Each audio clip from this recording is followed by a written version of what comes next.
questionable and sometimes illegal practices involving some of the biggest bail bond agencies. But apparently little is being done to stop it. Sources say this issue affects your safety and money. Team 10 investigator Allison Ash is here with why critics say this is a big problem. Allison. Well, this isn't just a case of criminals getting ripped off. It's sometimes the accused getting an easy ticket out of jail, then never showing up to court. Most bail agencies do follow the rules, but those that don't can cost all of us in both wasted tax dollars and public safety risk. It's pretty shocking what people do these days, this fraudulent activity. We're protecting her identity after the woman we're calling Gina was arrested for DUI and taken to the Vista jail. She called a friend to bail her out, but got sprung in no time. It seemed a little quick. You know, I thought it was going to take a couple of hours for my friend to get the money out. Gina showed us the paperwork, a receipt showing Bail Hotline paid $265 of her $2,500 bond.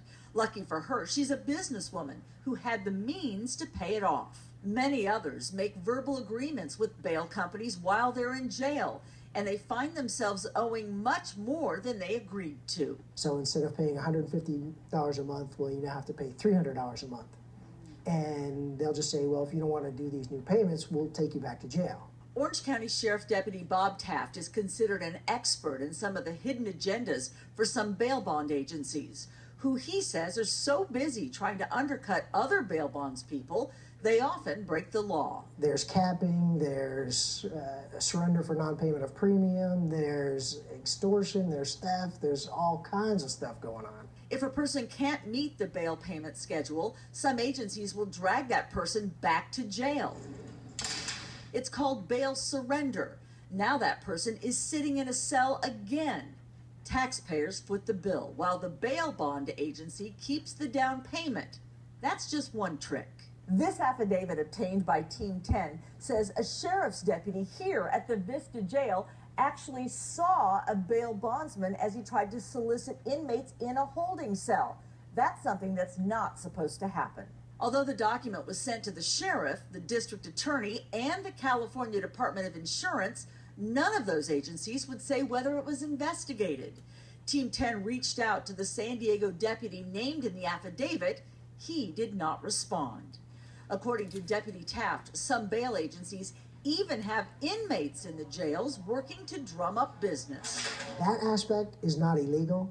The fact that that bail agent will now pay that inmate for referring him that information, that's the illegal aspect of it.